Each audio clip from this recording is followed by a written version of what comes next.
siempre es un placer colaborar con la Universidad de Navarra en este tipo de seminarios. Los que ya habéis participado en ellos habitualmente sabéis que llevamos ya una larga tradición de eventos de este tipo. Yo creo que el primero fue en 2015 o 2016 y en general nos hemos centrado en cuestiones de resolución, sea de ejecución de resolución o de planificación de resolución. Y por discusiones con entidades, por conversaciones con muchos de los asistentes, pensamos que era interesante ampliar un poco el tema y entrar en la cuestión de los fondos, del Fondo de Resolución Único y del Fondo de Garantía de Depósitos, por varias razones. Primero, porque tienen un alto impacto en las entidades en la medida en que tienen que contribuir a ellos. En el caso español existe ya una larga tradición de contribución al Fondo de Garantía de Depósitos, pero en los últimos años ha habido muchas novedades. Se ha creado un nuevo fondo, el Fondo Único de Resolución, la contribución ha pasado a ser ponderada por riesgo, ambos fondos tienen un nivel objetivo y se plantean cuestiones acerca de qué pasa una vez que se alcance ese nivel objetivo, por lo tanto tienen alto impacto. Luego, por otro lado, son muy relevantes para situaciones de crisis, puesto que juegan un rol en aportar financiación en esos contextos. Y por último, como explicaba Ricardo, también son una pieza importante de la arquitectura institucional del sistema financiero europeo, en la medida en que siempre se ha mencionado que el tercer pilar de la unión bancaria es un fondo de garantía de depósitos único. Por lo tanto, desde distintas perspectivas son enormemente relevantes para las entidades y pensamos que era muy interesante traerlo a este tipo de foros, a este tipo de eventos, a este tipo de debates, para escuchar, como siempre, de los ponentes más cualificados su visión de estas cuestiones y para abrir al debate que siempre se produce en estas sesiones y que pensamos que es muy enriquecedor. Y yo no me quiero extender más. Moderamos, como decía Ricardo, Antonio Carrascosa y yo soy socio de regulación financiera en EY. Antonio Carrascosa es responsable de la cátedra EY de estabilidad financiera en la Universidad de Navarra, aparte de muchas otras responsabilidades, como ha sido director en el SRB, ha sido director general del FROB y otros puestos de alta relevancia. Yo creo que, Antonio, puedes presentar tú a los ponentes. Muy bien, bueno, buenos días también. Para mí es un placer presentar a nuestros ponentes de hoy. Por un lado, José María es el director del área internacional y de regulación del Fondo de Garantía de Depósitos desde 2013. O sea, justo cuando el FROB deja las oficinas del Fondo de Garantía de Depósitos, estamos prestados. Que han prestado unas habitaciones allí, pues justo cuando nos fuimos, llegó José María. Bueno, él coordina pues, todos los temas internacionales y de regulación y participa en su comité ejecutivo en las asociaciones de fondos de garantía de depósitos europeo y global, internacional. Y también en los grupos de trabajo de la EBA, de la Autoridad Bancaria Europea. Y antes pues, tiene una dilatada carrera profesional en el Banco de España y en otras entidades financieras. Bueno, a Miguel pues lo conozco más, dado su currículum. Yo lo conozco desde 2013, yo creo, principio de 2013, en el que bueno, todos recordamos que había una crisis bancaria en España, entonces fue necesario reforzar los recursos del FROB y hubo una ventana de oportunidad para contratar a gente del sector privado. Entonces, Miguel fue uno de los fichajes que hicimos del sector privado y se dedicó a la gestión de tesorería del FROB. En aquel momento, bueno, también producto de la historia, pues se pensaba que con los fondos que emitiera el FROB en el mercado, con los bonos que emitiera y con el apoyo del Fondo de Garantía de Depósitos íbamos a ser capaces de gestionar la crisis bancaria que comienza en 2008 y acaba en 2013. Pues, que claramente pues, luego se vio que no era suficiente con esos fondos, pero bueno, gestionaron alrededor de 12.000 millones de euros, además de forma activa. Yo casi diría, no vamos a comprometer ahora a Miguel, casi de forma más activa como lo hacen ahora en el SRB. Y además no había, como ahora hay en el SRB, está subcontratada la gestión, sino que ellos, el equipo reducido pero muy cualificado de Miguel, pues gestionaba esos fondos.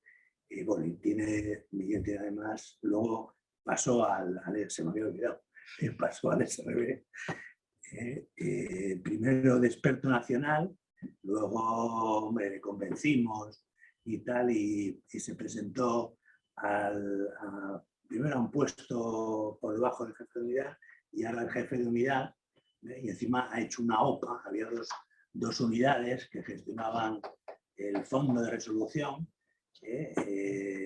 uno el de contribuciones y la otra unidad la de gestión, pero ha hecho una OPA a la otra unidad y se ha convertido en el único jefe de unidad del fondo de resolución. Además esto se conoce poco, pues uno de los 5 jefes de unidad españoles que hay en el SRB, o sea que no se da ni por asomo, por ejemplo, en el SSM. Bueno, antes pues ha estado también en entidades financieras de diverso tipo y bueno, tiene siempre en las áreas de tesorería. Con lo cual yo creo, sin más dilación, daría la palabra a José María para que nos cuente por el fondo, la situación actual, el pasado reciente y futuro del Fondo de Garantía de Depósitos. Bien, pues muchas gracias, Antonio. En primer lugar, dar las gracias a Ricardo, también a la Universidad de Navarra, por supuesto, por habernos hecho llegar esta invitación a participar en el seminario de resolución al Fondo de Garantía de Depósitos. Encantados, como puede ser de otra manera, estar aquí y, por supuesto, sensible también a Mario y a Antonio.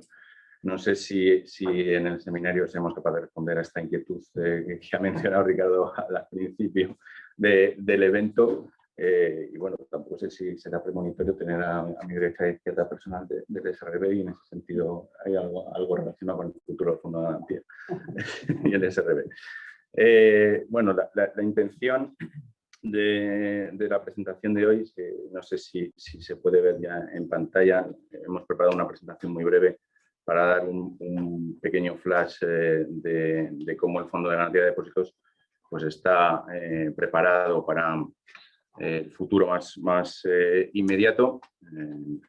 Y también hemos incluido en la presentación, en menor medida, pero pues para resaltar, aunque ya creo que es conocido de todos los que estamos hoy aquí, la importancia que el Fondo de Garantía de Depósitos ha tenido como un mecanismo útil para la gestión de crisis bancarias, para la reestructuración de entidades problemáticas y el importante esfuerzo que ha hecho el sector financiero español en ese aspecto, que creo que no ha tenido con otros fondos europeos comparables. Pasamos a la primera parte de la presentación de elementos claves. Siguiente slide, este es el disclaimer habitual. En la siguiente slide podéis ver, para situarnos un poco lo que es el Fondo de Garantía de Depósitos español, hemos incluido un pequeño benchmarking circunscrito a los 10 sistemas financieros más importantes en términos de volumen garantizado en la Unión Europea. Es el ranking que se puede observar en las columnas del gráfico. Lógicamente, en algunas jurisdicciones como Alemania veréis que no hay un único fondo de garantía de depósitos, esto es de todos conocido. Hay múltiples fondos, dependiendo de la naturaleza de la entidad financiera a la que cubren. Pero bueno, se puede decir que el español, digamos, es el encargado de proteger un volumen de depósitos segundo más importante después del francés. Lógicamente sería el tercero si consideramos a los alemanes como un único fondo. Y también hemos incluido, para dar un poco de luz sobre el benchmarking, la capitalización, que solimos llamar en nuestra jerga o nivel de cobertura efectiva, con datos, eso sí, a 31 de diciembre del 20, luego me referiré a los datos del fondo a 31 de diciembre del 21, pero esta comparativa de 2019-2020 pues mostraría que la cobertura del fondo de garantía es aproximadamente similar a la de otros fondos, particulares alemanes, algo por encima del francés y bueno, veis que hay algún fondo que tiene un nivel objetivo más alto que el 0,8% sobre depósitos garantizados, que es el nivel objetivo mínimo que estipula la Directiva de Fondos de Garantía. Todos estos fondos aquí mostrados, salvo como podéis ver, el fondo polaco, tienen ese nivel objetivo, alcanzará más tardar en julio de 2024. Y también el francés pretende un nivel objetivo del 0,5%. No lo he mencionado, pero bueno, el volumen de depósitos garantizados, como veis, a diciembre del 21, fecha más reciente de que disponemos datos, está cercano a los 860.000 millones de euros. Las entidades españolas adheridas actualmente al Fondo de Garantía de Depósitos. En la siguiente, también por situar un poco al fondo, nos referimos un poco a la estructura y composición de su órgano de gobierno, la comisión gestora. La directiva de fondos de 2014 no es prescriptiva en cuanto a qué estructura de gobernanza deben observar los fondos de garantía de depósitos, de ahí que traigamos en el mapa de la derecha de la slide pues las distintas opciones en términos de gobernanza por las que han optado los fondos de garantía de depósitos europeos. Ahí se puede ver que los públicos se reparten en el modelo, digamos, español, al que me referiré ahora, en azul, a otros países también como Portugal, por ejemplo.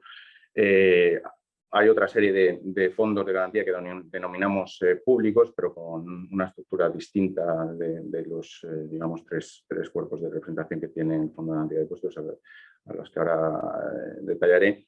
Y luego tenemos 4 fondos de garantía, o 4 jurisdicciones con fondos de garantía, para ser más exactos, privados, que son los italianos, Francia, Alemania y Austria.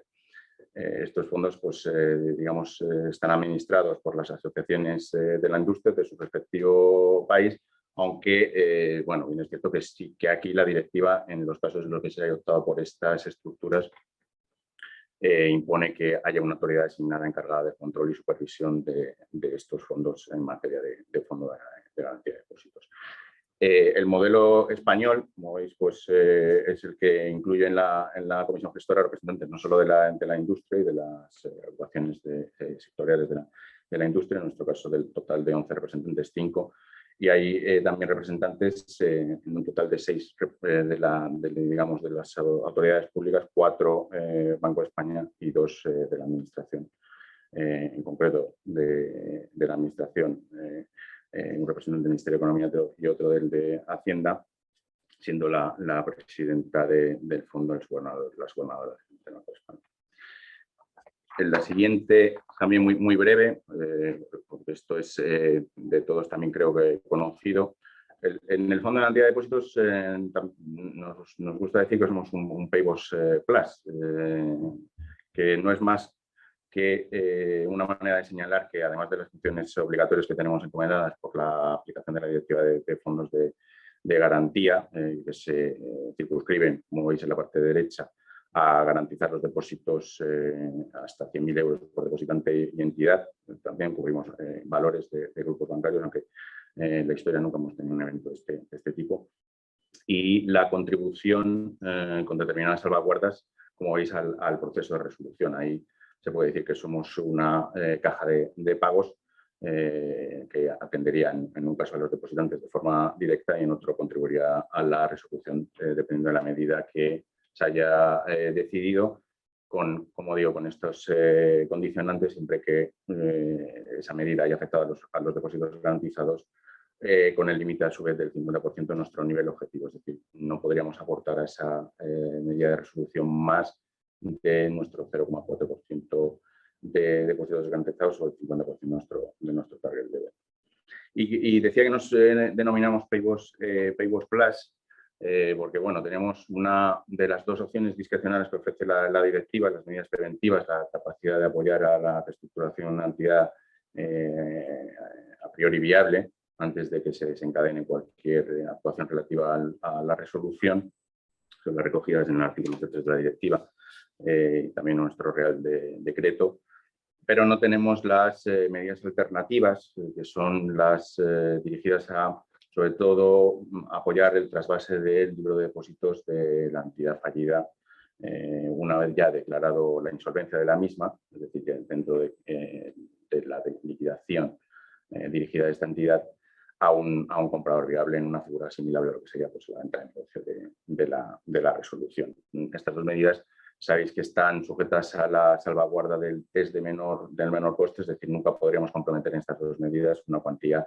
que fuera superior a la que se derivara del coste neto que hubiera supuesto pagar a los depósitos neto de las recuperaciones a su vez que hubiéramos obtenido en el proceso de recuperación de insolvencia. Estas dos medidas, lógicamente, pues, en su puesta en práctica se ven, de cierto modo, constreñidas por la superpreferencia, dicho de forma coloquial, de la que disponen los fondos de garantía europeos como consecuencia de la BRRD, en la que sabéis que disponemos de un privilegio general frente al resto de acreedores ordinarios. Algo que trajo la directiva y que, bueno, con anterioridad a la misma, pues no era este régimen el que imperaba. En la siguiente, entrando ya un poco más en lo que son las magnitudes propias del fondo, hemos querido traer aquí un poco la simbiosis de las dos ideas que mencionaba al principio. Por un lado, para que se viera de forma gráfica lo que ha sido la evolución del patrimonio del Fondo de Garantía de Depósitos desde su creación, en el gráfico más pequeño, y en el ampliado, el que se refiere a la evolución durante, digamos, la crisis financiera desde 2008-2009. Y ahí veis, pues, desde el pico alcanzado en el 2009, con una capitalización próxima en euros constantes a unos 8.000 millones de euros, los recursos del fondo se emplearon de forma amplia en distintos hitos, hemos localizado de forma temporal. En el 2010 os sonará la intervención que se hizo en la extinta Caja Castilla-La Mancha, y luego pues acompañada de otras intervenciones que también recordaréis, como las inyecciones en UNIM, o bien intervenciones relativas a Nova Caixa Galicia, Cataluña Caixa, y en los últimos años, aunque veis un crecimiento en el tiempo del patrimonio del fondo hasta aproximadamente unos 5.400 millones actuales a finales de 2021, es cierto que ahí se ha compasado el esfuerzo de las aportaciones realizadas por las entidades adheridas, atendiendo no solo a la necesaria capitalización del fondo para llegar a su nivel objetivo en 2024, como he mencionado, sino también para atender a los pagos comprometidos que teníamos asociados a los programas de asistencia concedidos a estas entidades problemáticas, en especial CAM y UNIM. Tenemos un pequeño compartimiento de valores que también está incluido en estas cifras de patrimonio, pero apenas representativo frente a lo que es el compartimiento de depósitos. En la siguiente, como decía al principio, creo que era importante resaltar, aunque está plenamente aceptado, que el esfuerzo que ha realizado el sector financiero español en la asistencia a estas entidades problemáticas durante la crisis financiera, y así al esfuerzo también de capitalización que hay que realizar para llegar al nivel objetivo que está prescrito de forma regulatoriamente.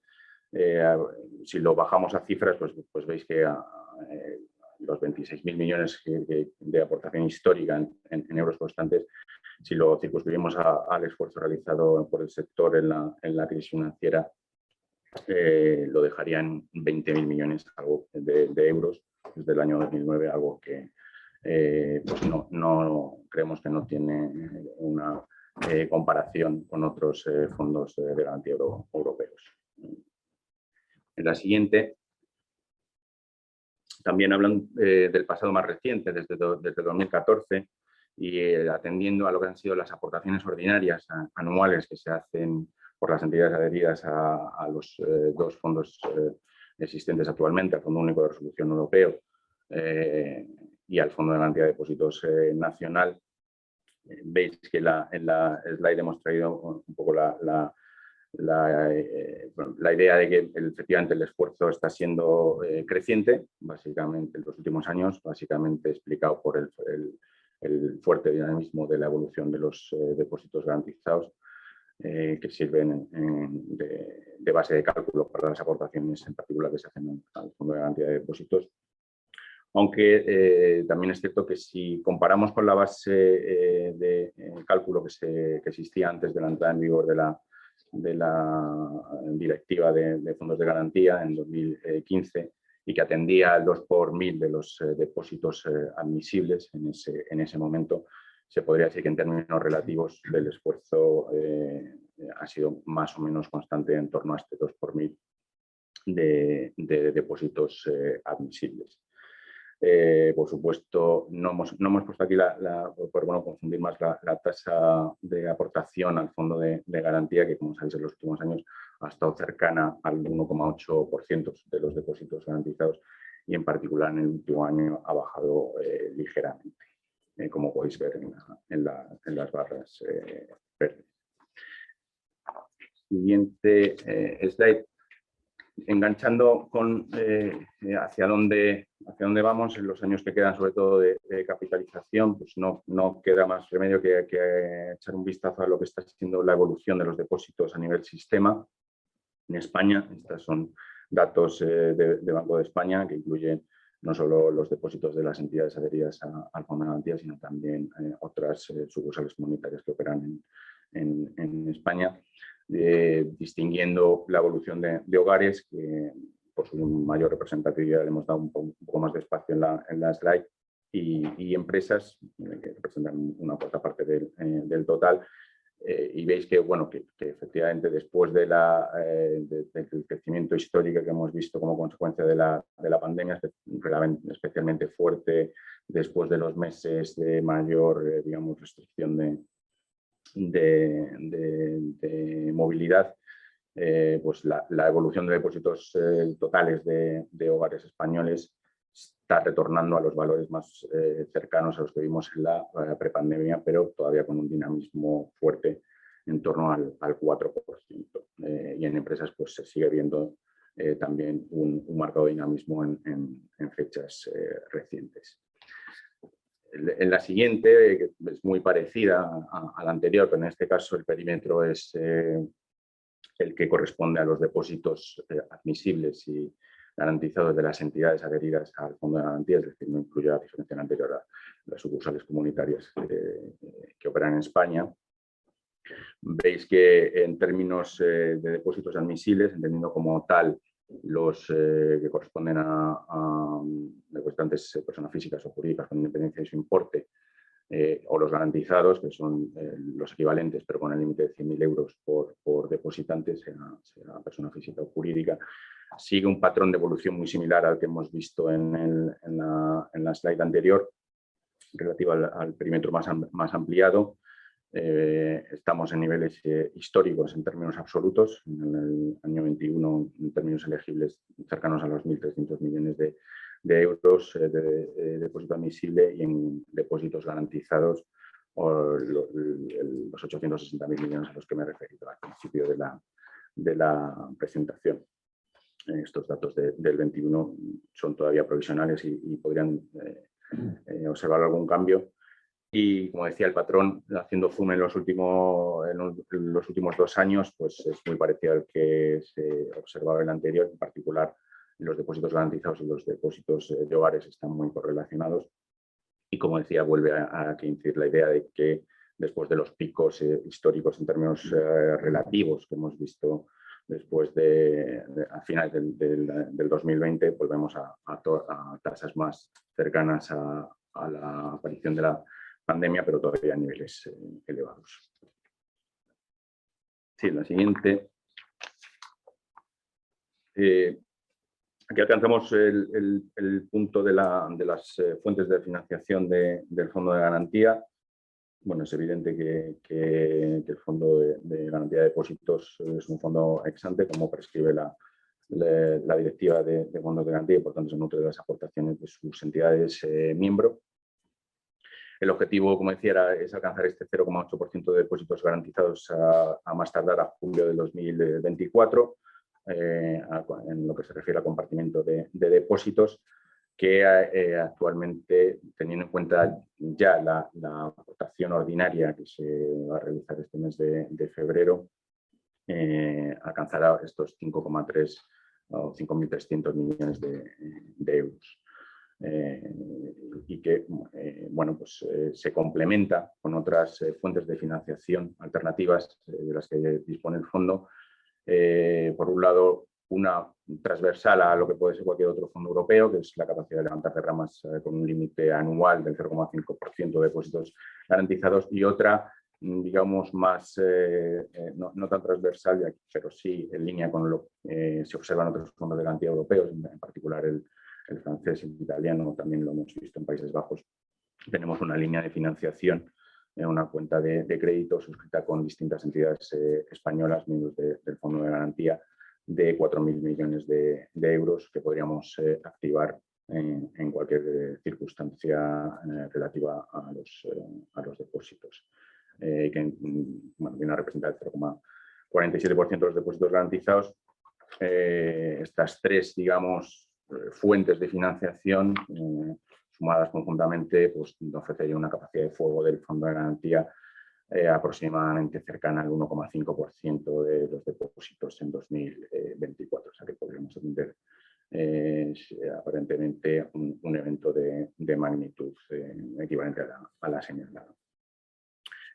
Y la última, relativa al funcionamiento del fondo, y es un aspecto que ha mencionado Mario al principio de la presentación. No me voy a parar aquí mucho porque las entidades lo conocéis. El método de aportación basado en riesgo, de acuerdo con la directiva, la guía de la EBA europea y luego la circular del Banco de España, pues se incorpora estas dos variables, volumen de depósitos y factor de riesgo, en base a unos indicadores ponderados con distinto peso, que luego se mapea a unos niveles de perfil de riesgo, o PRA, que lo llamamos internamente, que pueden variar entre el 75% y 150%, como venimos indicando en la slide.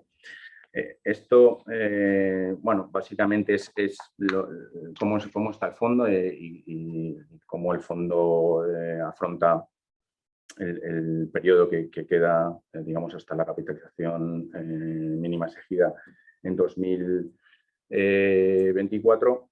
Pero sí que quería, en las siguientes slides, complementar un poco esta idea con lo que ha sido el paso más reciente, aunque aquí vaya un poco en contra del título de la ponencia, para ahondar en esta idea de la relevancia que tiene el esfuerzo realizado por las entidades españolas en la reestructuración del sistema financiero español, particularmente desde el 2009. Aquí veis que, bueno, acompañado en la parte de arriba por los distintos hitos regulatorios y de abajo las intervenciones del Fondo de Garantía, básicamente lo que se ve es que es verdad que todas estas se hicieron de acuerdo con el anterior marco regulatorio, antes de que entrara en vigor la directiva de fondos de garantía y de resolución. Nuestra última intervención, distinta como que consideramos distinta de la reestructuración del sector financiero, fue el pago de depósitos en Banco Madrid, pero apenas residual, 125 millones, con la magnitud que vemos en la siguiente slide, que, como veis, alcanza cerca de 21.000 millones de euros comprometidos por el Fondo de Garantía de Depósitos a través de distintas medidas, particularmente capitalizaciones y adquisición de activos en los bancos malos, como hablamos en la jerga, y los programas de asistencia de activos, los EPAs, en particular los concedidos a la CAM y a CCM.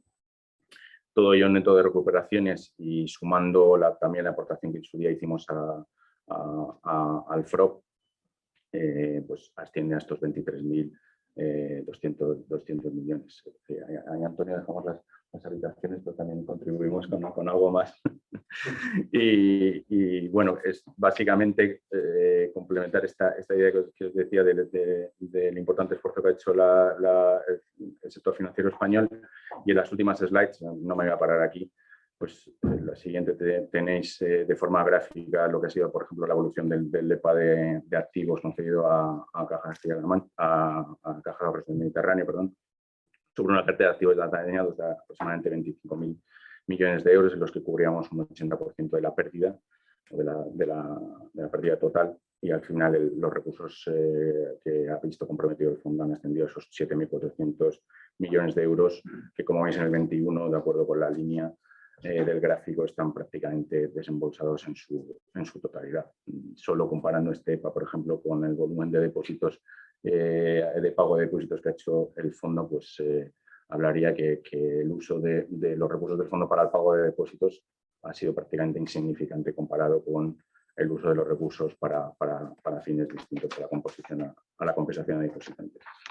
Y nada más, la última, pues bueno, para que esté algo interesado en las lecciones aprendidas del funcionamiento de los EPAs, acompañamos una pequeña slide de sus principales ventajas y retos asumidas en su gestión.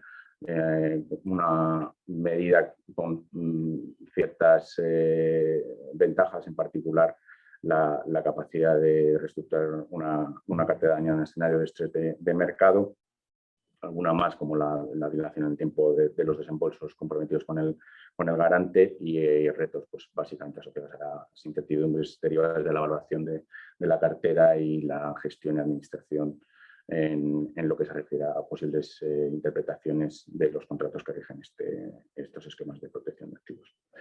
Y me paro aquí. Muchas gracias y encantado de contestar cualquier pregunta. Sí.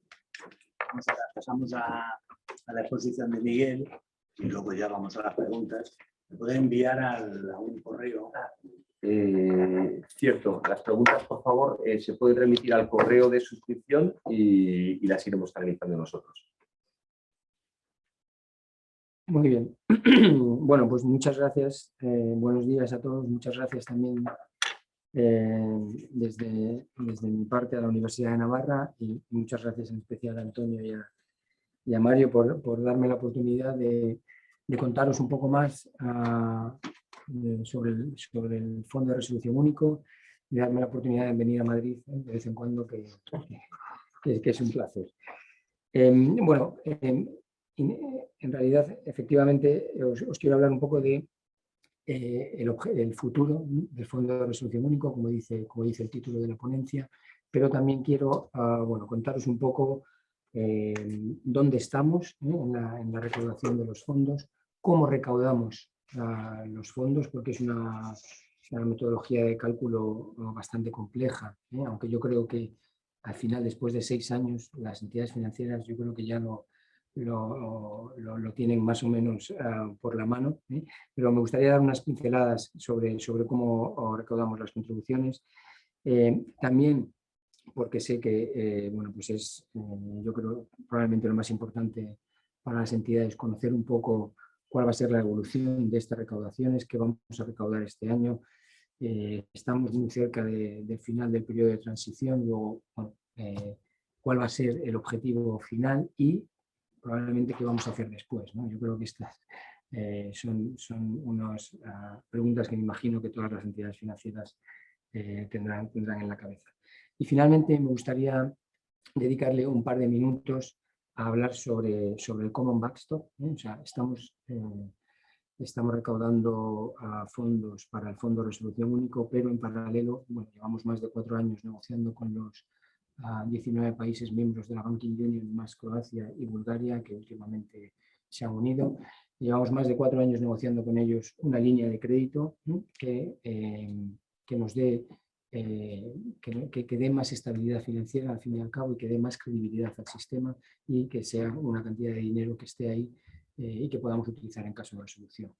El acuerdo, como veréis más adelante, es que la cantidad disponible en el backstop va a ser un reflejo de la cantidad disponible en el Fondo de Resolución Único. Luego, Bueno, ya os daré más datos en cuanto a cantidades, pero yo creo que es un paso muy importante dentro de la Banking Union, la puesta en marcha de este Common Backstop, y lo vamos a firmar en las próximas semanas o meses. En cualquier caso, yo creo que en el primer trimestre de este año quedará cerrado. Bien, bueno, pues vamos con la presentación. Bueno, esto es la agenda, que yo creo que ya os lo he explicado un poco. Luego vamos con la slide número 3 y un poco cómo calculamos las contribuciones. Bueno, yo creo que es importante que sepáis que aquí al final el SRB tiene poco margen de maniobra, es decir, el cómo se calculan las contribuciones está perfectamente desarrollado en los actos delegados, y el margen de maniobra que tenemos es mínimo, por no decir cero. Hay diferentes fechas que son importantes dentro del ciclo de contribución. El 31 de enero las entidades nos tienen que mandar los datos para el cálculo de la contribución y los fondos de garantía de depósitos. Yo creo que si le das y ponemos la slide entera, eso es. Eso es. Ahora, el 31 de enero, como decía, las entidades nos mandan los datos y los fondos de garantía de depósitos nos mandan el dato de depósitos cubiertos, que es como desde donde vamos a fijar el target level. Luego me dedicaré un poco más a cómo se fija el objetivo de contratación anual, pero en el cálculo de la contribución hay 3 factores importantes. El objetivo anual, que como digo me detendré un poco más en las siguientes slides, y luego tenemos muy importante, todavía no estamos en la slide, luego tenemos muy importante el tamaño de la entidad y el ajuste por riesgo. El tamaño de la entidad sigue siendo el main driver del pago, es decir, aquellas entidades que son lógicamente más grandes son las que más pagan. El ajuste por riesgo puede hacer que la recaudación individual baje hasta el 0,8 o suba si las entidades se consideran muy riesgosas en función del ajuste por riesgo, pues que suba hasta el 1,5, ¿vale? Pero el main driver, y yo creo que esto tiene que quedar claro, sigue siendo el tamaño de las entidades. ¿Cómo calculamos ese tamaño de las entidades? Bueno, lo hacemos cogiendo el total de pasivo, restándole los fondos propios y restándole los depósitos cubiertos, ¿vale? Así se calcula el tamaño de las entidades. Luego hay diferentes ajustes, tenemos en cuenta, hay un ajuste por derivados y hay algunas deducciones de los pasivos que las entidades pueden tener en su balance, principalmente los pasivos intragrupos. En los grupos grandes de entidades financieras, los pasivos intragrupos se pueden deducir, como es lógico. Importante quizás recordar cómo hacemos el cálculo de los derivados, porque ya hemos visto que ha habido errores en el pasado de cómo las entidades nos mandan esos datos. En el cálculo de derivados lo que hacemos es que cogemos los derivados que están fuera de balance, los unimos a los que están dentro del balance y aplicamos para su valoración el leverage ratio. Esto, que en fin, es algo complejo y es muy novedoso porque no se evalúan así los derivados en los balances, pero es algo que viene en la metodología de cálculo y que las entidades han ido aprendiendo cómo se hace. Como digo, hemos detectado errores aquí y los bancos ahora nos están cambiando esos datos que nos mandaron erróneamente, los están cambiando. ¿Por qué? Porque claro, el que los datos sean correctos es fundamental para mantener un level playing field entre todas las entidades. Es muy importante que tengáis en cuenta que las contribuciones están interconectadas. Esto quiere decir que si un banco paga menos, hay otro que está pagando más, porque nosotros, cuando el board decide el target level que hay que recaudar, eso lo distribuimos entre las entidades que tenemos en el scope, ¿vale?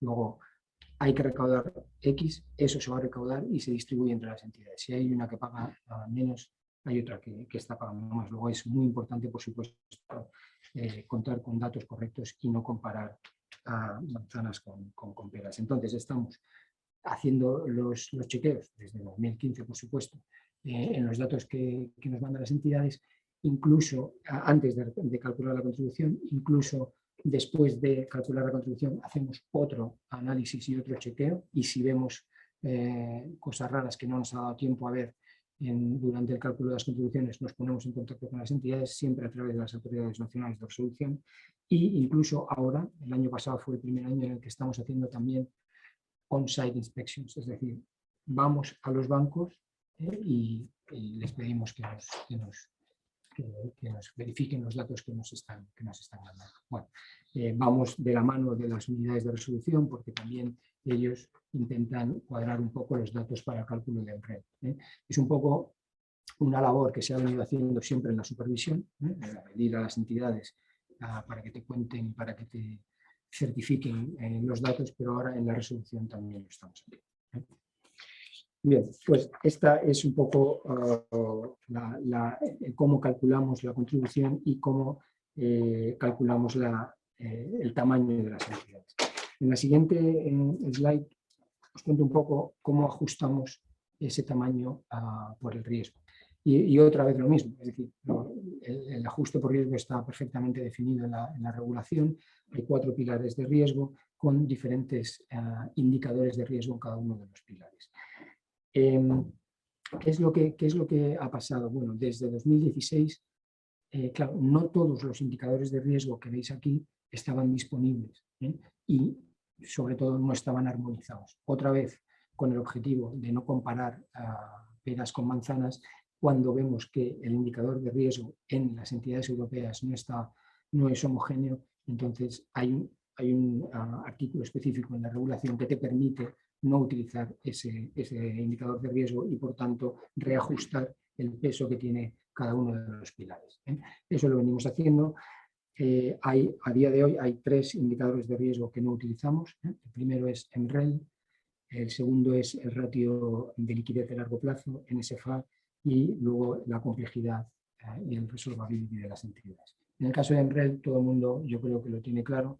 No teníamos MREL en el 2016 cuando empezamos este viaje y estas recaudaciones. Aún hoy hay algunas entidades, sobre todo las más pequeñas, en las que el target level no está perfectamente definido por las autoridades de resolución y, por tanto, no podemos tenerlo en cuenta.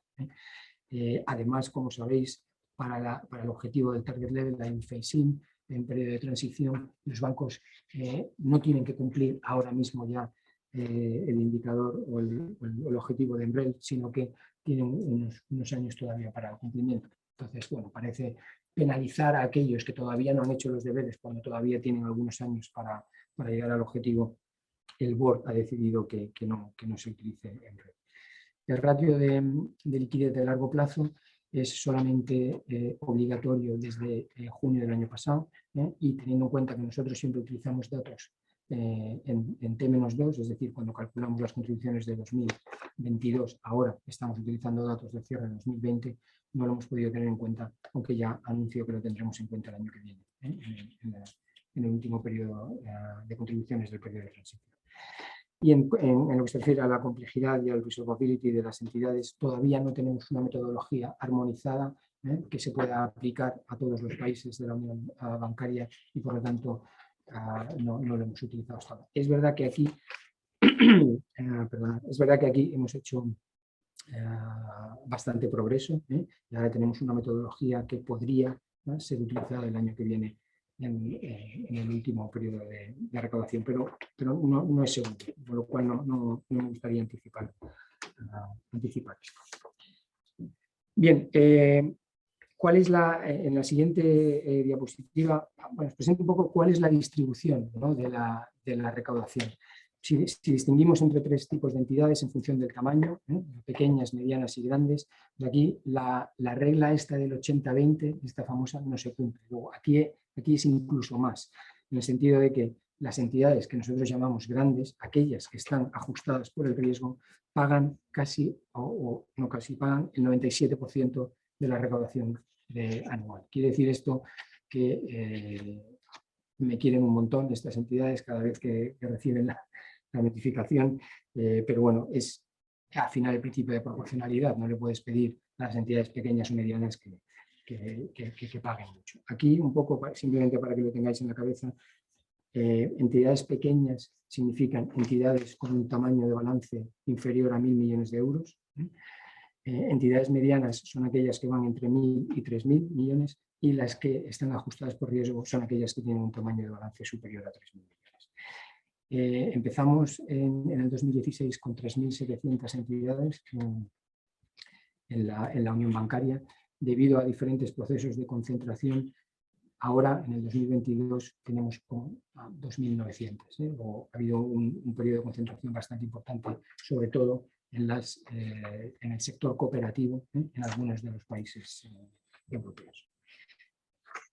Bien, en la siguiente diapositiva os comento un poco dónde estamos en la recaudación. El fondo ya tiene 52.000 millones de euros.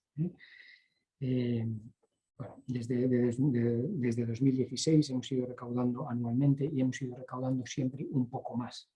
Ahora os contaré cómo definimos el objetivo de contribución anual.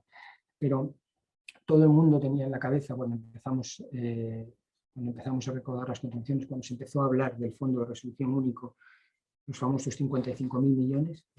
Bueno, pues como podéis ver, o como explicaré más adelante, bueno, ya nadie tiene en la cabeza 52.000 millones, todo el mundo,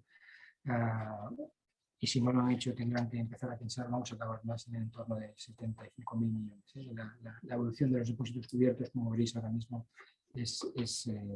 va creciendo año a año. Bien, ¿cómo fijamos la recaudación anual? En la siguiente diapositiva, por favor.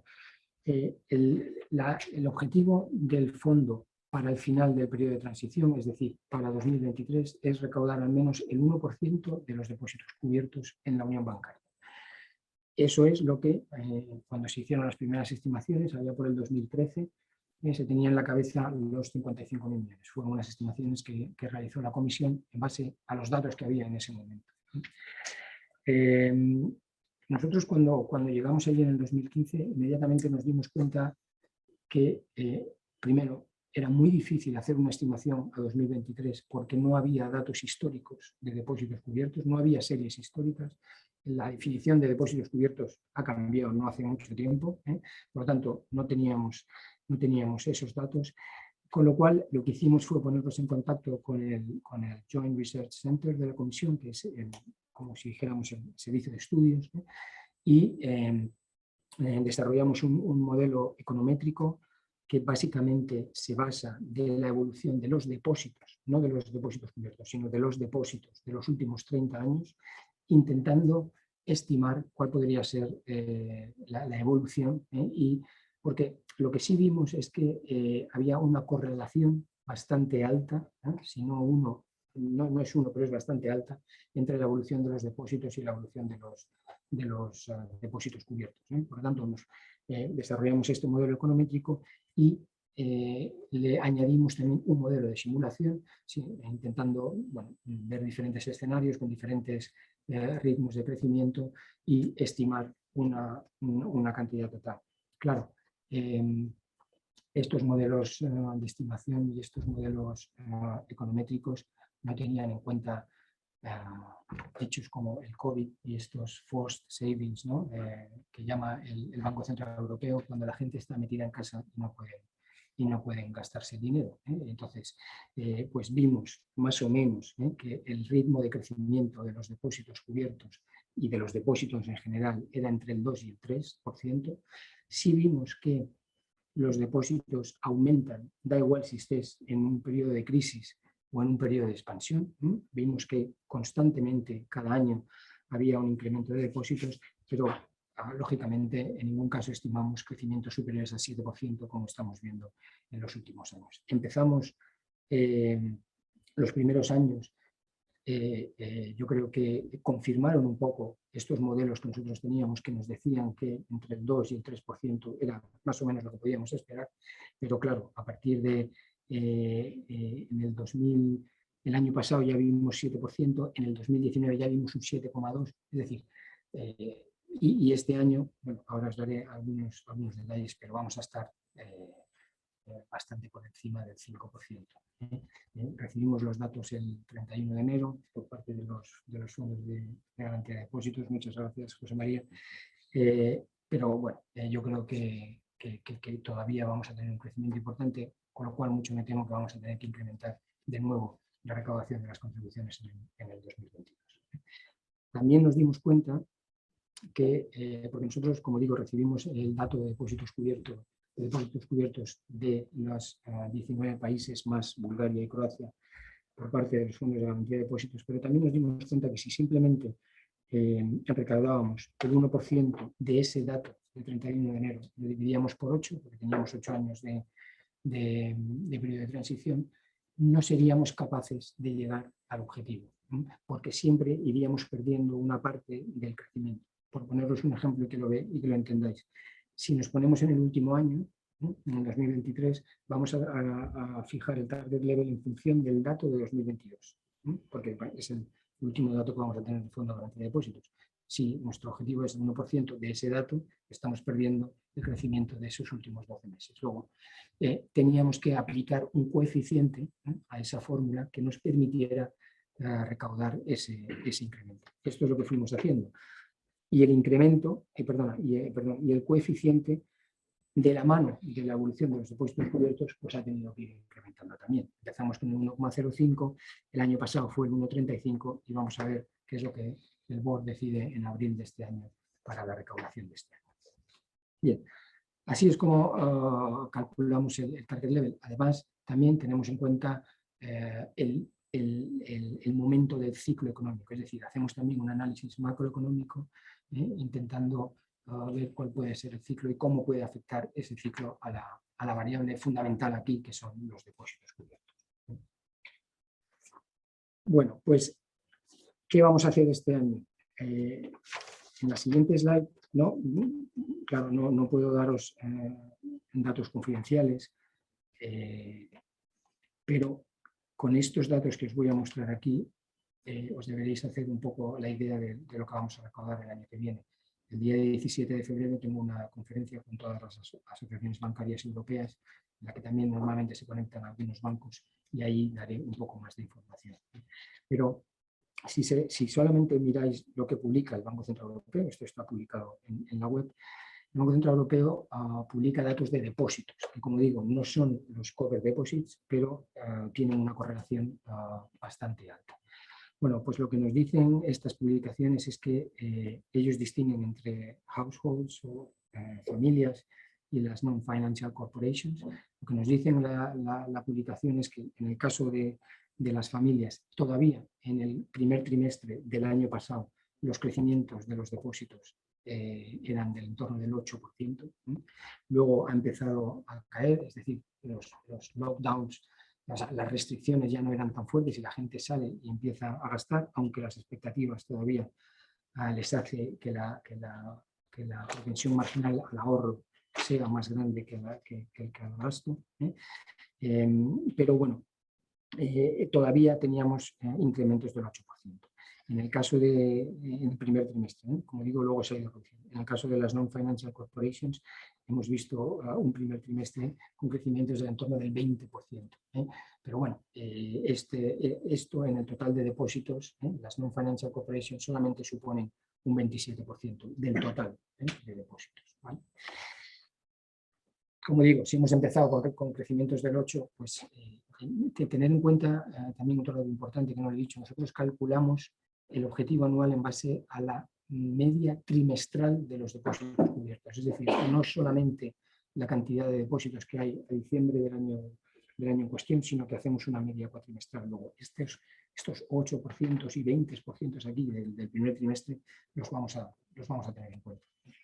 Bien, en la siguiente slide tenéis un poco lo mismo, pero simplemente con un gráfico que combina las familias con las compañías y la evolución de esos depósitos. Esto también lo publica el Banco Central Europeo.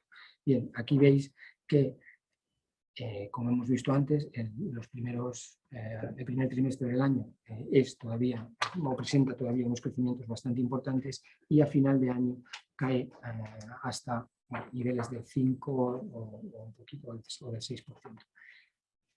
Pues esto es un poco lo que vamos a ver. Los primeros datos, como digo, no puedo dar toda la información porque aún estamos tratando los datos y en algunos casos discutiendo con los diferentes fondos de garantía de depósitos si los datos son correctos o no, pero estamos viendo pues eso, 6% en el total de Europa. En la siguiente diapositiva, esta es una diapositiva que a mí me gusta mucho porque me parece que es muy clara, ¿no? Los bancos y las asociaciones bancarias, cuando se ponen en contacto con nosotros, nos dicen que es muy difícil saber cuál era la cantidad que íbamos a recaudar. Y yo creo que eso es correcto para los primeros años, en los que todavía quedaban muchos años de periodo transitorio y era muy difícil estimar, como digo, en qué volumen iba a cambiar el fondo, en qué volumen iba a acabar el Fondo de Resolución Único. Ahora es bastante más sencillo. Solamente tenemos 2 ciclos adicionales de contribución y con los datos de diciembre del 20, ¿vale? Con los datos de diciembre del 20, el 1% de los depósitos cubiertos en la Banking Union era 67.000 millones. ¿Vale? O sea, simplemente con los datos de 2020 podríamos estimar 67.000 millones como el objetivo final del Fondo de Resolución Único. Pero claro, a esos 67.000 millones le tienes que aplicar un crecimiento. Bien, si el crecimiento que le aplicas es del 4%, pues veis que nos tenemos que ir a 75.000 millones. Si en vez del 4% le aplicamos un 5%, pues nos tenemos que ir a 77. Y si en vez del 5 le aplicamos un 6, que es lo que vamos a ver este año, pues nos tendremos que ir por encima de 75. Bueno, esto es el fondo, el SRB tiene poco margen de maniobra, ¿no? Está muy marcado el objetivo y por lo tanto pues podemos esperar un incremento adicional en las contribuciones de 2022. Bien, hasta aquí un poco la metodología de cálculo y las estimaciones, que yo creo que es lo que más les interesa a las entidades. En la siguiente slide simplemente quería mencionar el periodo de consulta, ¿no?, que ahora tenemos con las entidades financieras, que yo creo que en el ejercicio, con un intento de incrementar la transparencia a las entidades financieras, el año pasado por primera vez se puso en marcha una consulta antes de que el board tome la decisión en abril, y una vez que nosotros ya hemos recaudado los datos, limpiado esos datos y hechas los primeros cálculos, lo que hacemos es que compartimos mucha información con las entidades antes de que el board tome la decisión y les damos la posibilidad a las entidades de que nos digan lo que quieran. Es decir, les mandamos una pequeña encuesta, si lo queremos llamar así, y las entidades nos dicen lo que estiman oportuno. Yo creo que fue un tema que viene un poco de las demandas que tuvimos en el pasado y que hablaban de la transparencia, por la complejidad que tenía la metodología de cálculo y por esa interconexión que hay entre las contribuciones de diferentes bancos. Yo creo que ha sido muy bien recibida por parte de la industria y hemos recibido muchos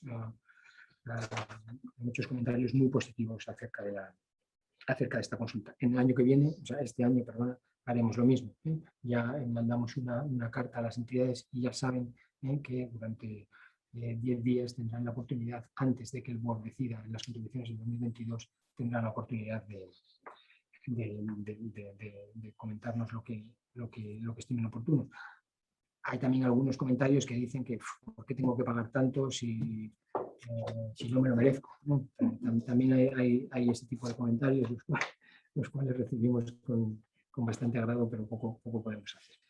Bien, y ya para terminar, porque yo creo que lo más importante es la ronda de preguntas y el debate, ¿no? Si pudiera ser, para terminar simplemente un par de minutos, como decía al principio de mi exposición, en el backstop, ¿no? Bien, el backstop es una línea de crédito que vamos a tener, además del fondo de resolución, y que estará ahí disponible para actuar en caso de resolución. Las principales características del backstop es que se va a utilizar como instrumento de último recurso, es decir, primero tenemos que gastarnos el fondo y si nos hemos gastado el fondo, entonces podemos activar el backstop, porque el backstop, el provider va a ser el ISM, con lo cual al utilizar el fondo estamos utilizando el dinero de la industria, mientras que cuando utilicemos el backstop estamos utilizando dinero público, dinero de los estados que están poniendo ahí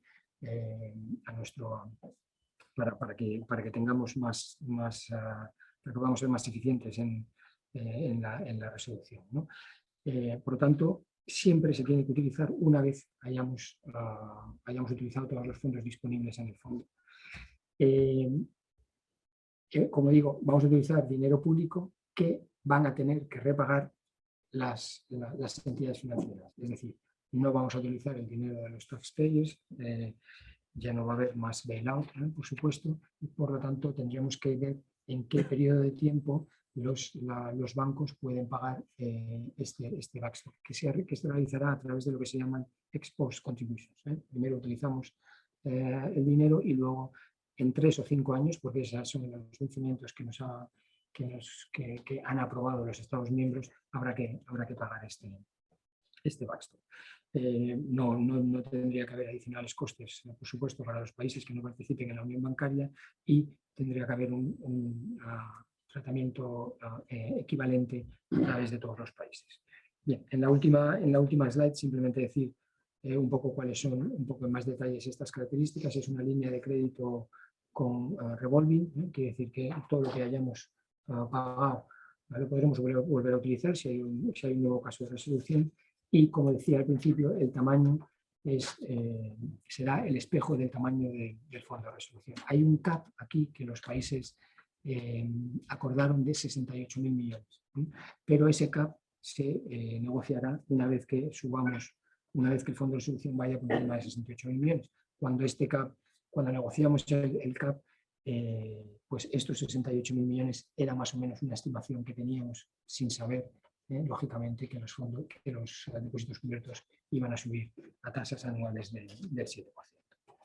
Bueno, simplemente confirmaros que esto, bueno, pues lo vamos a firmar en las próximas semanas, que ha sido muy duro la negociación, como os podéis imaginar, con los 19 países en los que nunca están de acuerdo. Pues ha sido bastante complicada, pero al final, bueno, yo creo que sí que han hecho un esfuerzo y que habla bien sobre Europa, ¿no? Porque al final esto lo único que es una mutualización adicional de las pérdidas que se puedan producir, porque luego lo pagarán todas las entidades, pero lo pagarán todas las entidades europeas. Quiere decir que si hay un caso de resolución aquí en España, este dinero no lo van a pagar solamente las entidades españolas, sino que se pagará de la hucha de todas las entidades europeas. Luego, no solamente es el fondo de resolución el que tiene un grado de mutualización bastante importante, sino que además el backstop seguirá la misma mutualización. Ahora mismo, no lo he dicho, pero en el fondo de resolución, de los 52.000 millones que tenemos,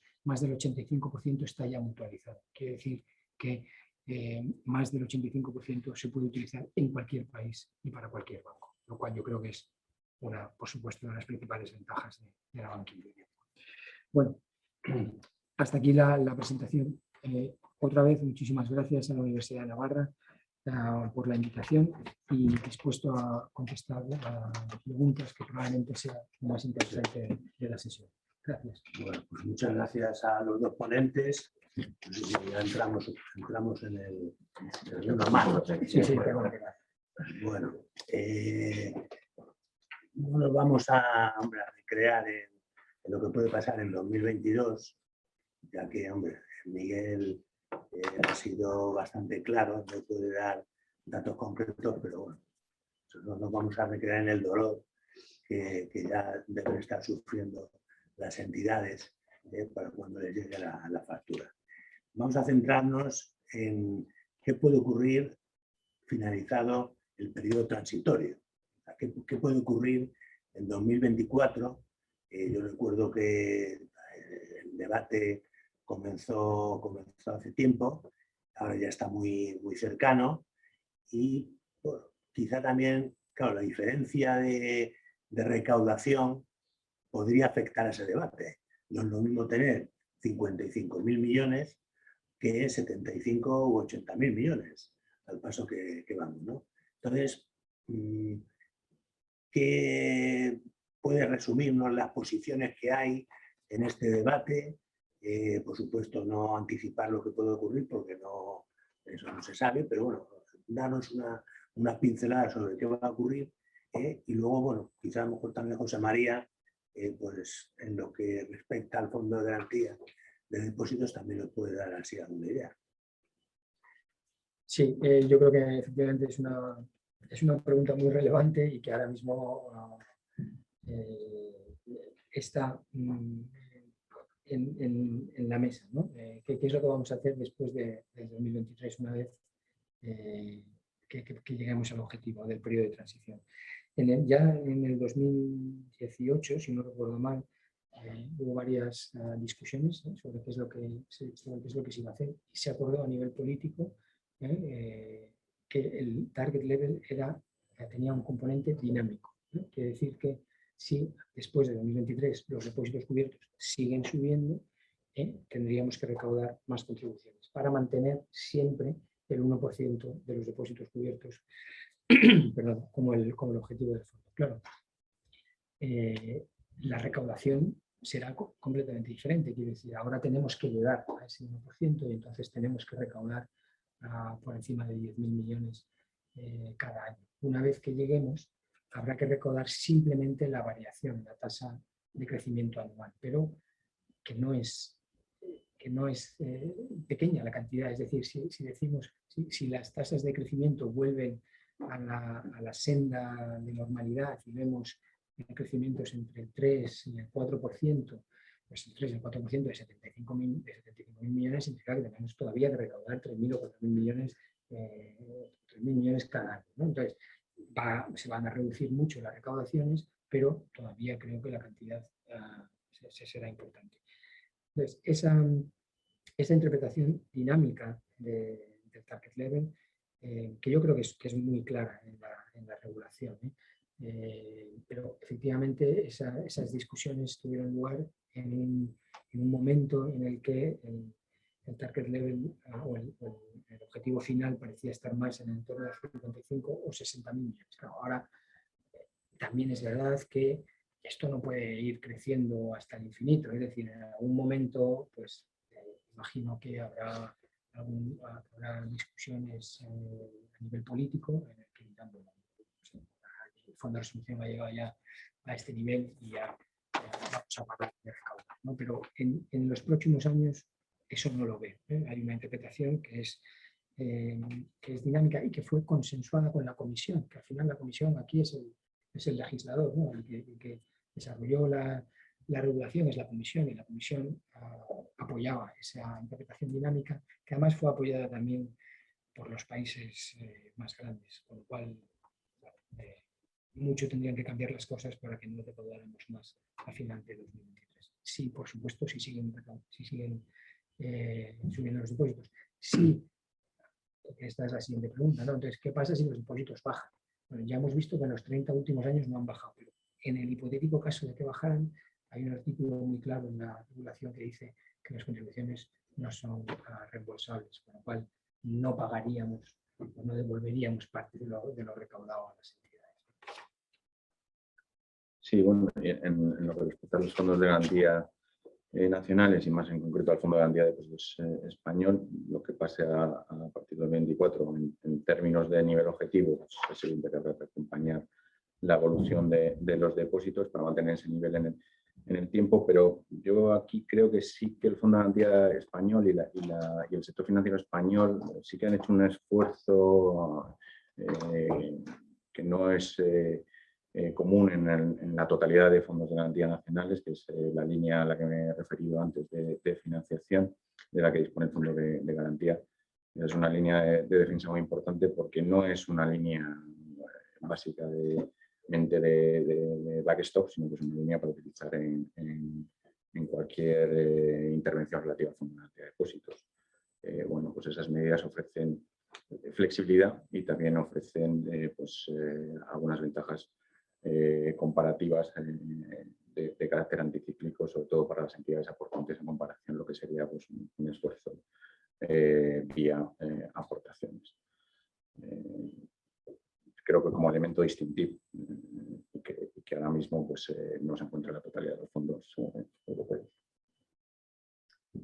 Perfecto, muchas gracias. Están llegando muchas preguntas, la verdad es que está generando mucho interés y lo comprendo, es muy difícil yo creo tener una presentación más completa y granular de ambos fondos. Muchísimas gracias a los dos. Pasamos con algunas de las que han llegado por correo. José María, empiezo por ti. Nos preguntan por los stress test en el mundo del Fondo de Garantía de Depósitos, que ya se están empezando a realizar. Entonces la pregunta es qué experiencia tiene el Fondo de Garantía Español y si se han extraído lecciones de esa experiencia. Sí, bueno, los fondos de garantía, el Fondo de Garantía Español ya viene realizando desde hace tiempo pruebas de estrés, de la capacidad de resiliencia, como decimos, de los sistemas y procesos de pago del fondo y también de las capacidades financieras. De hecho, el sometimiento de las capacidades financieras a distintos escenarios es una de las indicaciones que sirvió para motivar la necesidad de activar esta línea de financiación a la que me he referido. O sea, que en términos prácticos, el Fondo de Garantía Español se puede decir que ya ha bajado la utilidad práctica de sus ejercicios. Y a nivel más regulatorio, pues es verdad que la EBA tiene una guía de ejercicios que tenemos que seguir, que seguimos, de hecho, participando en el primer ciclo que terminó en 2019, que se amplió bueno, pues ya alcanzará todos los fondos de garantía de la Unión Europea. Tenemos que hacer ahí pruebas también, no solo de capacidad financiera, sino operativas y de interacción cross-border. Y la EBA ha revisado recientemente la guía, el año pasado, en 2021, básicamente para cuestiones más de forma que de fondo. Y ahí pues seguimos activos. De hecho, por ejemplo, en las pruebas cross-border sí que hacemos pruebas de intercambio de ficheros a nivel técnico, no tanto de contenido de información, pero sí de cambio de ficheros para preparar la posible escenario de intervención de cross-border con pago de depósitos home-host. Eso sí que lo hemos contemplado y, por supuesto, participaremos en el ciclo de estrés test que, como digo, la EBA ha revisado y lanzado para el próximo 2024. Perfecto. Sí, ahí el elemento tal vez más ahora, recordando sí que el regulador, y esto creo que lo comparten la mayoría de los fondos de garantía europeos, es la necesidad de no solo testear tus sistemas de pago, sino que los ficheros de pago de depositantes estén en buen estado de revista. Y ahí pues sí que es necesaria la colaboración, por supuesto, de las entidades para que sus ficheros tengan una calidad y una preparación adecuada para que la información fluya en tiempo y forma en el momento de activar el pago. Eso creo que es un aspecto decisivo en el que las entidades, por supuesto, pues están colaborando de forma activa. Muy bien, perfecto. Muchas gracias. Pues este último punto lo utilizo para ligar a una pregunta a Miguel. Te hago una pregunta un poco omnibus, ¿vale? Porque intento combinar varias que están llegando y son un poco técnicas sobre el cálculo de la contribución, ¿vale? Y se refieren a puntos que has mencionado. En primer lugar, nos preguntan por ese decalaje de 2 años en la contribución, que hace que modificaciones estructurales en las entidades pues tarden en tener su reflejo en la contribución, para bien o para mal. Si hay un downsizing, para mal; si la entidad está creciendo, para bien, en el sentido de menor contribución. Si esto hay perspectivas de corrección. También por el tema de... O sea, la primera es el decalaje de 2 años. La segunda es la predictibilidad. Muy complicada, obviamente, porque dependes de la evolución de los demás. Al final, tu contribución es un porcentaje en función de tu perfil de riesgo y de tu tamaño, siempre relativo. Y la tercera se refiere, está referido a errores. Que se han detectado errores pues, por falta de comprensión de aspectos más técnicos, quizá como el cálculo de derivados. ¿Qué pasa cuando se detectan errores? ¿Cuál es el procedimiento de corrección y tratamiento? Muy bien, pues sí, efectivamente, preguntas muy válidas todas ellas. En el caso de este decalaje, poco podemos hacer. Es decir, lo que dice la regulación es que las entidades nos tienen que mandar los datos, los últimos datos auditados, ¿vale?, a fecha 31 de enero. Entonces, claro, a fecha 31 de enero, el cierre de diciembre todavía no está auditado. Entonces, por eso se tienen que ir al T-2. Pero, y efectivamente eso hace que en muchos casos cambios de de negocio o cambios importantes en el balance, o por ejemplo en el caso de las fusiones, cuando el tamaño de balance de una entidad ya es mucho más importante y todavía está pagando con los datos de hace 2 años. Es así, es verdad. Poco podemos hacer. Nosotros este problema lo transmitimos a la comisión como otra vez, como legislador, pero bueno, nos dijeron que, y además yo creo que tenían razón, es verdad que en algunos casos suma, en otros resta, y al final pues se mete. Al final pues, hay entidades que se ven favorecidas un año, porque al año siguiente ya tendremos en cuenta, por ejemplo, en el caso de las fusiones de tamaño total, y otras se pueden ver favorecidas por esto. Pero es lo que dice la regulación y no hay en el horizonte nada que me haga pensar que esto va a cambiar. Se da más importancia a que el dato esté auditado y por tanto sea o la probabilidad de que sea correcto sea superior a que te manden un dato que todavía no esté auditado y que luego pueda llevar origen a lo que nosotros llamamos la liste.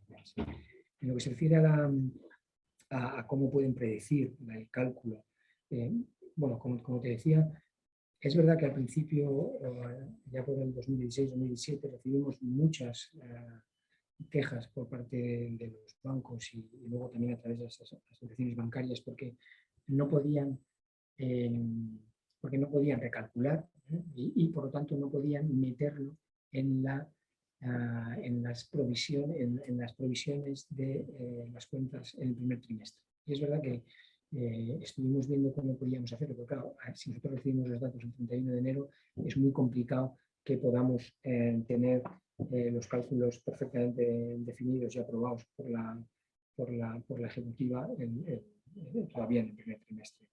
Aquí yo creo que de todas maneras hemos dado pasos bastante importantes para que las entidades puedan, si no llegar hasta el último céntimo, sí hacerse una estimación más o menos correcta, más o menos veraz de lo que pueden llegar a recaudar. Y te lo digo porque, vamos, ahora cuando mandamos las facturas, pues algunas entidades me llaman y me dicen que joder, solamente me equivocan un 3% y tal. O sea que hay que decir, y entidades importantes, ¿no? a nivel europeo. Con lo cual yo creo que con este ejercicio de transparencia y con los datos que les damos antes de ese cálculo final, el recálculo, como te digo, si no es hasta el último céntimo, una aproximación bastante ajustada se puede hacer. Siempre depende de cómo han cambiado los balances de las otras entidades, ¿no? pero en fin, yo creo que ahí hemos avanzado. En cuanto a los errores, bueno, la regulación es muy clara, es decir, si nosotros detectamos un error o el propio banco, porque muchas veces es el propio banco el que detecta el error, tienen la posibilidad de cambiar el dato durante los 8 años. Quiere decirse que todavía hoy estamos recibiendo algún cambio en los datos de 2017, de 2018. Entonces, ahí la regulación nos hace un flaco favor porque tenemos que estar recalculando continuamente. Pero bueno, al final yo creo que los cálculos se tienen que hacer con los datos correctos, por supuesto, ¿no? El tema es que lo que no se recalcula son lo que te han pagado otras entidades. Quiero decir, hay un banco X que dice, oye, me he equivocado en el total de pasivo y en vez de que se equivoca en el total de pasivo es raro porque nosotros lo chequeamos con el Banco Central Europeo y con diferentes fuentes de información. Pero bueno, se pueden equivocar y a lo mejor se nos pasa. Entonces, lo que recalculamos es la contribución de ese banco específico que ha cometido el error y no recalculamos todas las demás. Bueno, si no sería horroroso, ¿no? Pero en realidad las otras entidades se han visto afectadas también por ese error porque hay una interconexión, ¿no? Pero bueno, esto es lo que dice la regulación, y en este caso yo creo que el SRB es un rule taker, ¿no? En el sentido de que bueno, pues, seguimos al pie de la letra, como no puede ser de otra manera lo que dice la norma, ¿no? Pero bueno, otra vez, nosotros cuando detectamos algo nos ponemos en contacto normalmente con la Autoridad de Resolución Nacional, la Autoridad de Resolución Nacional se pone en contacto con el banco y al final nos mandan los datos. En estos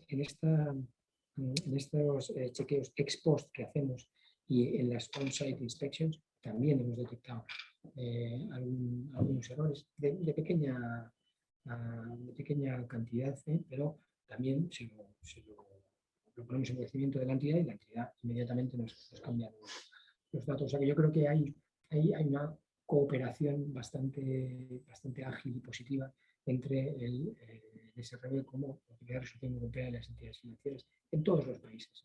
Aquí en España, por supuesto, pero en todos los países.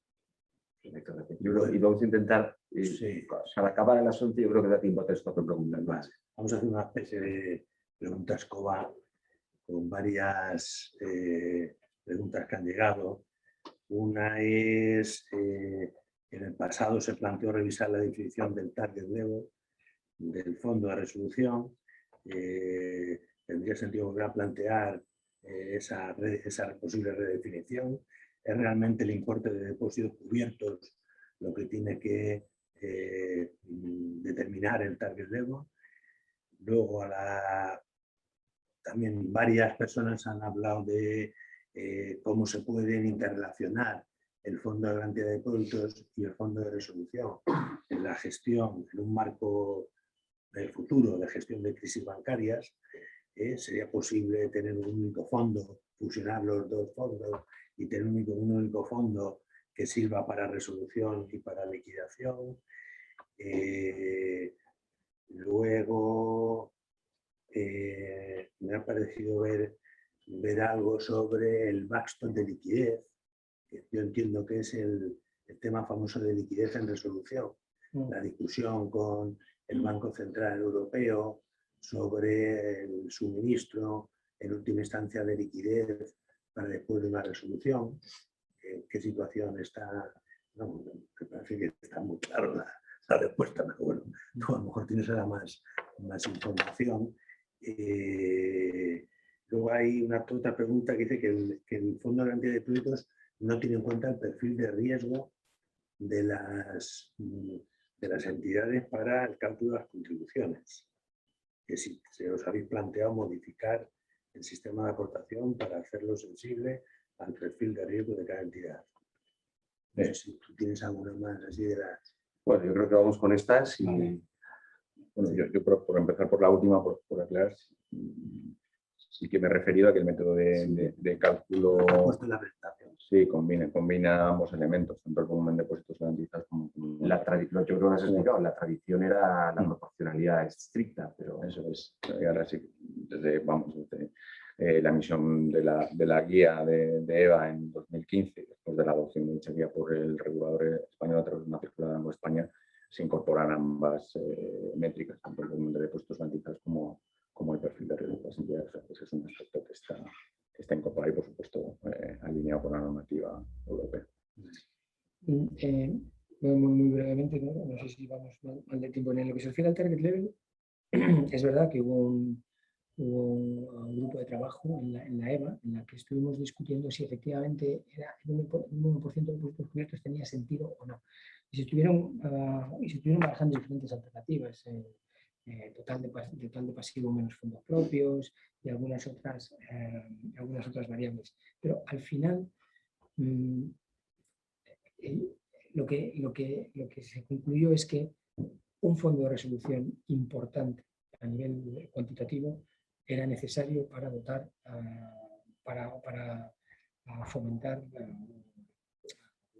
la estabilidad financiera, ¿no? Por tanto, era más el total que ibas a cubrir que el cómo se calculara eso. La distribución que se hace, porque si se cambia el target level pero no se cambia el cálculo de la metodología de cálculo de las contribuciones, la distribución entre las entidades no va a cambiar.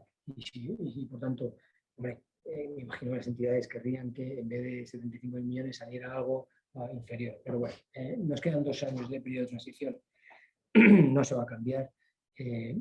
Este grupo de trabajo, si no recuerdo mal, yo creo que lo cerramos en el 2018 y a partir de ahí no se ha vuelto a volver a hablar de un cambio en el target level. No lo veo factible en el corto plazo. En cuanto al backstop de liquidez, bueno, simplemente el backstop que vamos a firmar ahora se puede utilizar para liquidez también, ¿eh? O sea, de la misma manera que el fondo de resolución.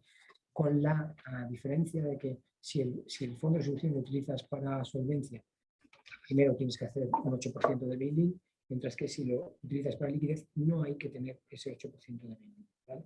Yo creo que eso lo podemos decir abiertamente. Esa es la interpretación de la regulación. No tienes que aplicar bail-in si solamente vas a utilizar el fondo para liquidez, porque se supone que la inyección de liquidez tiene que ser por un periodo de tiempo corto, y en el casi 100% de los casos lo vas a recuperar.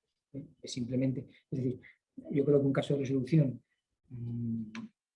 más o menos estándar puede ser que utilicemos las diferentes herramientas de resolución, pero que para asegurarnos de que el banco el lunes, cuando abre las puertas, pueda seguir con su negocio habitual, pues un caso de resolución estándar es que, además de las herramientas de resolución que hemos utilizado, pongamos una línea de crédito por 2 semanas, un mes, en el que aseguremos que las posibilidades de financiación del banco están ahí, porque lo más normal cuando se produce un caso de resolución, y yo creo que tenemos una experiencia en eso, es que los inversores el lunes por la mañana, allí no hay Dios.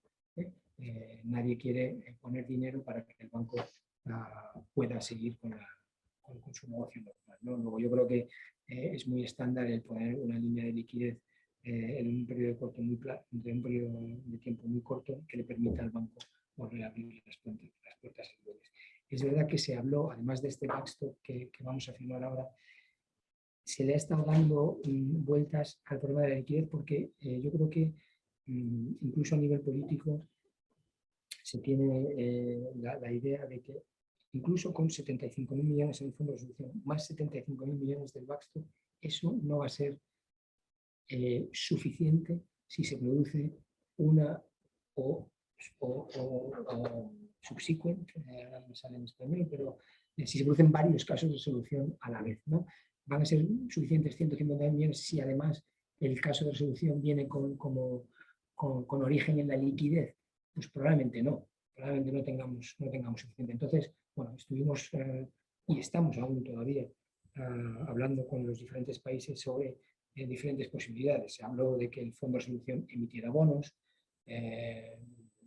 Bueno, al final no llegó a buen puerto, porque yo creo que había diferentes temas que eran difíciles de salvar, teníamos que tener un rating, íbamos a estar entonces muy expuestos al mercado y a lo que nos dijeran las agencias de rating. Entonces, bueno, al final no hemos llegado a ninguna conclusión. Yo creo que si tienes un problema de liquidez, el Banco Central debería tener un rol importante, y no solamente la autoridad de resolución, pero bueno, el Banco Central está algo más reticente a tener un rol importante porque está fuera del mandato y estamos en discusiones con ellos, pero de momento un backstop específico de liquidez no está previsto. Bien, vamos a lo mejor ya terminando, pero bueno, que nos comamos un par de minutos tampoco pasa nada. Además, ahora es muy cómodo, uno desconecta en su casa y tal, excepto los que estáis aquí, y es muy cómodo. Pero bueno, vamos a, ya que hemos hecho venir sobre todo a Miguel desde Bruselas, pues hombre, hay que sacarle un poquito de jugo. Vamos a ver, sobre los IPC, que esto, aunque es común el instrumento para ambos fondos, pero sí que ha tenido bastante relieve y bastante discusión en el pasado, en el caso del fondo de resolución. Que yo recuerdo incluso haber animado a entidades españolas, por lo menos a que lo valoraran, ya que había grandes competidores europeos que las usaban pues en el límite máximo posible. Entonces, ¿qué perspectivas hay de la utilización de los compromisos de pago, IPCs en inglés? Y luego había venido una pregunta muy técnica sobre el ajuste de derivados que se hace de acuerdo a lo que has comentado, la leverage ratio, que está según la CRR anterior. Entonces pregunta a esta persona si ahora, con la entrada en vigor de la nueva CRR, hay cambios en esa metodología, desde cuándo se va a aplicar. Solamente por contestar muy brevemente a la última, por supuesto, si hay cambios en la CRR y hay cambios en la manera en que se calcula el leverage ratio, eso se tiene que aplicar cómo se ajustan los derivados, ¿no? Pero al final, si hay cambios en la regulación, esos cambios se aplican a la normativa de cálculo de las construcciones.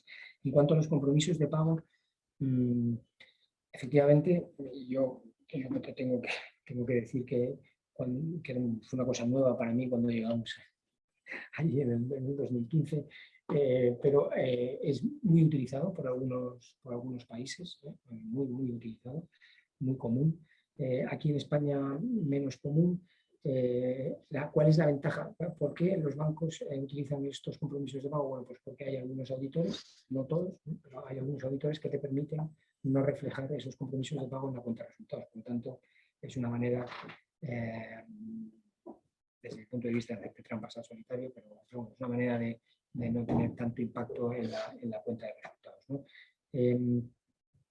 Lo que dice la regulación es que el board tiene que decidir todos los años la cantidad que se permite de pago a través de estos compromisos de pago, que tiene que estar siempre entre un 15% y un 30%. Es decir, las entidades como mínimo tienen que tener la posibilidad de pagar un 15%. Esto, yo cuando estuve en las negociaciones del acto delegado, venía básicamente de un país donde se utilizaba mucho esto, incluso para los fondos de garantía de depósitos. Entonces, el board lo que ha hecho desde 2016 ha sido aprobar siempre el mínimo, es decir, 15% siempre, nunca ha incrementado hasta el 30%, y también hay que decidir qué tipo de activo es el que quieres tener como colateral. Y aquí el board, yo creo que de manera prudente, siempre ha decidido que solamente fuera cash lo que se pueda utilizar como colateral, porque también podrían utilizar bonos, pero claro, imagínate si una parte del fondo de solución que la tenemos en bonos y tenemos el lunes por la mañana que vender toda la cartera para poder inyectar el dinero en la entidad. Resulta, en fin, yo creo que tiene todo el sentido del mundo el tener cash. Por eso digo que es un poco las trampas al solitario, porque al final la entidad te tiene que pagar en cash toda la contribución. 15% no la pasa por resultados y el otro lo pasa por resultados. Bueno, yo creo que, mucho tendría que cambiar la decisión del board para que cambien eso, cambien ese 15% y ese cash como colateral, porque claro, ya después de 6 años, este es el 7º año de la recaudación, hay entidades que vienen utilizando los IPCs desde el 2016, por lo tanto, la cantidad de IPCs que tienen las entidades grandes pues es importante. Y eso no lo han pasado, o sea, el 15% de cada recaudación durante los 6 años no lo han pasado por la cuenta de resultados. Si hay un caso de resolución y tenemos que utilizar los IPCs, significa que estamos en un momento complicado en el mercado y esas entidades tendrán que pasar en ese momento que es complicado esos IPCs por la cuenta de resultados, lo cual no parece, si miramos la estabilidad financiera, no parece lo más adecuado. Sí, ahí bueno, por complementar lo que señala Miguel, a nivel de los fondos de garantía de depósitos nacionales y en concreto el FGD español, los compromisos de pagos también es una medida que está incorporada a nuestro ordenamiento, o sea, que es una medida a disposición de las entidades. No se ha utilizado hasta la fecha, bueno, pues probablemente, como señala Miguel, porque conviven las distintas consecuencias que el uso de los compromisos de pago tienen desde el punto de vista probablemente contable y prudencial, tal vez más el primero que el segundo para las entidades, pero bueno, sí que es verdad que es una herramienta que la ordenación contempla, sujeta lógicamente a la decisión de la gestora, donde están, como he dicho, no solo la administración, los poderes públicos, sino también las entidades adheridas, pues tomar una decisión en ese sentido, con ventajas e inconvenientes como las que ha señalado Miguel. Realmente puede ser una ventaja aparente para la entidad aportante a priori, luego tiene un cierto componente procíclico en el momento de su materialización, que a lo mejor no es del todo deseable en términos de estabilidad. Pero bueno, es cierto que es una herramienta que está recogida. Muy bien, pues yo creo que ya hemos terminado. Hemos estado viendo pues dos mecanismos que han sido y son importantes en la gestión de bancos con dificultades, crisis bancarias.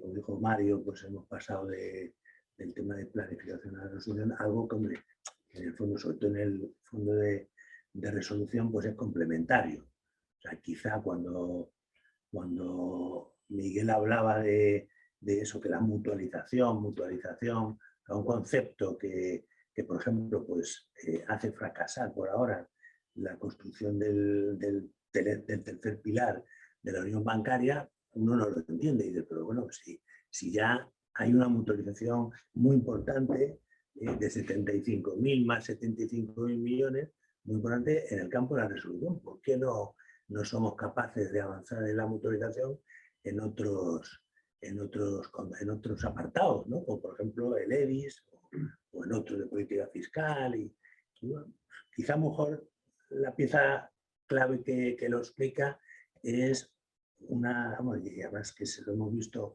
en la sesión anterior, el ENREL. O sea, evidentemente ahí, cuando los del norte de Europa están relativamente tranquilos con la mutualización, en el caso del fondo de resolución, es porque evidentemente hay un paso previo bastante riguroso y bastante duro, que es eso, que primero hay que cargar las pérdidas, tienen que absorber pérdidas en un porcentaje pues, relativamente significativo, pues los acreedores, accionistas y acreedores de las entidades. Y ya luego, en un segundo lugar, podría entrar este fondo mutualizado, que en otros campos pues tanto problema da para unos países. Entonces, bueno, yo creo que ha sido muy interesante y nada, muchas gracias a los ponentes y muchas gracias a los asistentes aquí presencialmente y online. Yo también, desde el punto de vista de Iguay, lo mismo, como dice Antonio, yo creo que era muy importante que incorporáramos a estos seminarios esta cuestión. Hablamos mucho de resolución, la resolución es gestión de crisis y en la gestión de crisis el papel que juega el Fondo de Garantía de Depósitos, el Fondo de Resolución Único, es fundamental. Y hay que tenerlo presente para saber con qué instrumentos se juega para gestionar esa crisis y cuál es el músculo financiero de esos instrumentos, cómo operan, cómo se financian. Por lo tanto, de nuevo, desde el punto de vista de Iguay, muchísimas gracias, Miguel, José María. Ha sido un placer contar con vosotros y esperamos que haya sido tan interesante para vosotros como lo ha sido para todos nosotros. Muchas gracias. Muchas gracias. Gracias.